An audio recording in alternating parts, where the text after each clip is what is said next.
they can't leave the 2025 draft without addressing what? Well, the Packers, it's the NFC North, right? So let's just be clear here. It's the best division of football. The team that is the worst was the Bears, and they were a Hail Mary away from going 5-2 at one point during the season. So it's another one where you look at it and you go, I mean, the Packers are a really well set up team. There's not one area you're going to look at and go, oh, man, they need an upgrade right there. I look at it more and go, wide receiver, right? Difference-making wide receiver has been an issue there because they can't keep Christian Watson healthy. Romeo Doubs, we know, has some issues and things he's been dealing with.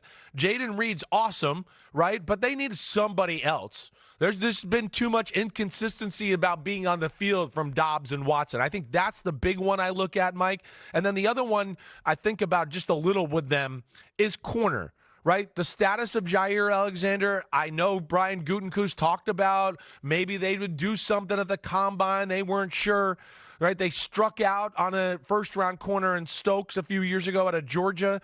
That would be another one. But again, they're a pretty damn well-built roster here. I think the biggest one for me is that wide receiver position. Yeah, I think it's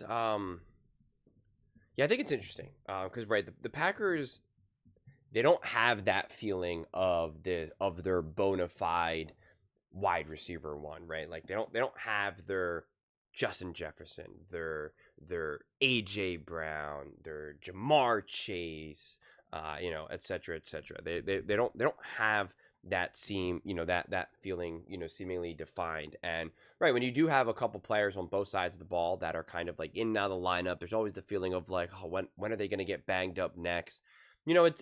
It becomes tough, and it's tough for the coaching staff as well. So, drafting wide receivers is so fascinating because, over the last few years, there was this strong feeling that essentially, like, hey, man, like each year, each new draft, like there's going to be like a bunch of dogs in the draft that can just get after it, pretty quickly in the NFL. And it was kind of the whole idea of like, oh, everybody was paying for wide receivers, and they're kind of like, like, do we really need to pay for wide receivers? Like, it's the draft is essentially a farm for the wide receivers now. And so there is still a sense that you can, I don't want to say easily, but it's just your chances increase. There's a greater likelihood that you can get a pretty big difference maker in the draft from a wide receiving standpoint. And so that is an exciting prospect that if you can give someone if you can give a wide receiver to Matt LaFleur and Jordan Love as a true workhorse wide receiver that is just there game in and game out, and you just know this can be a focal point of your offense, and there's that trust can be built, because right now that's some of the stuff that Jordan Love is lacking, some of these security blankets. And what really drives me crazy personally about the Packers, and I've been banging on this drum and pleading with the Packers to build that safety net, with their tight end, with Kraft, and it just kind of drives me crazy because we can see Kraft, he had 70 targets, and to me that is so low. That is just too low. When you have someone like a Jordan Love and a great offensive coach like a Matt LaFleur. I mean, Kyle Pitts has more, Laporta, Schultz, Ertz. Ertz is minutes away from retiring, and he's got 20 more targets.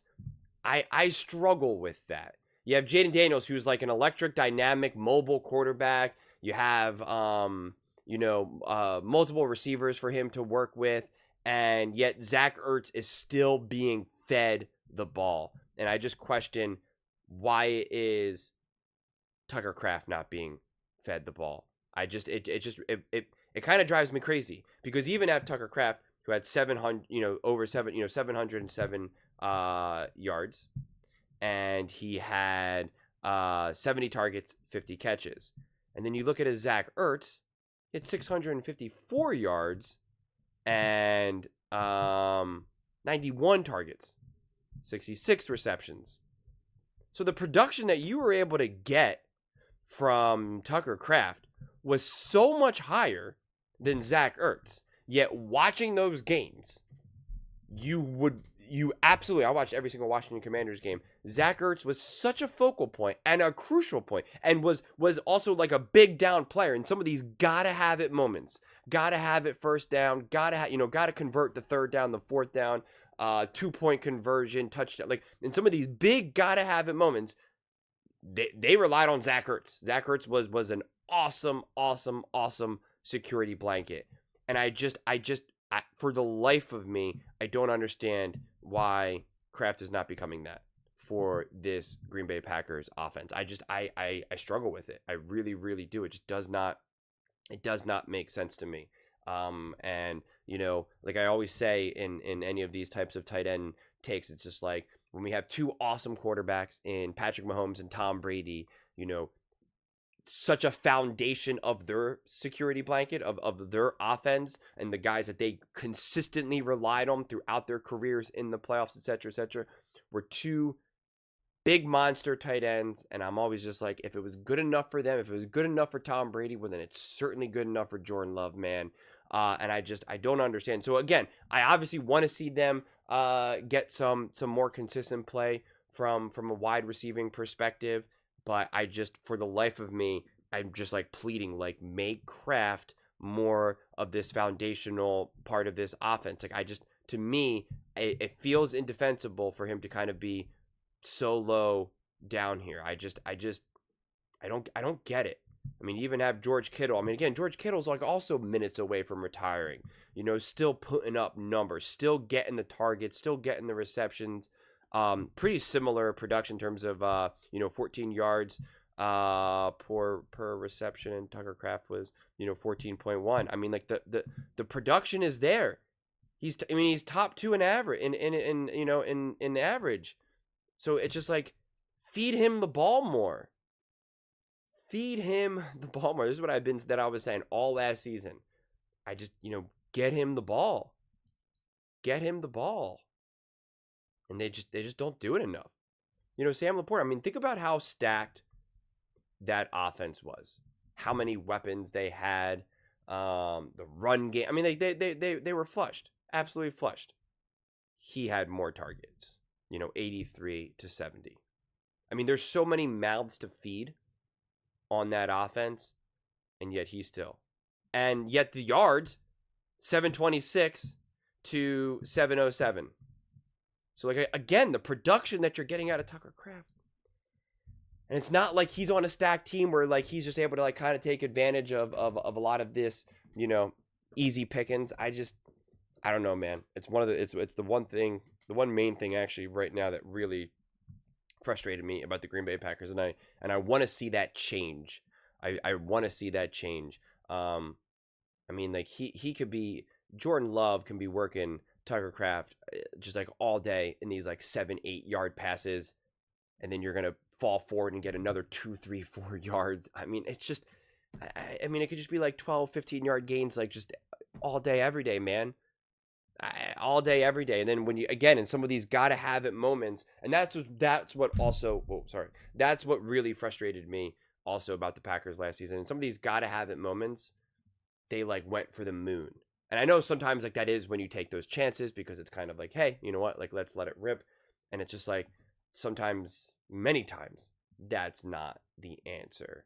And actually look no further than the Washington Commanders with the rookie quarterback, with far from a stacked roster. They had many gotta have it moments. They had many come from behind wins, many last second wins. They had the most, I think, in the league. And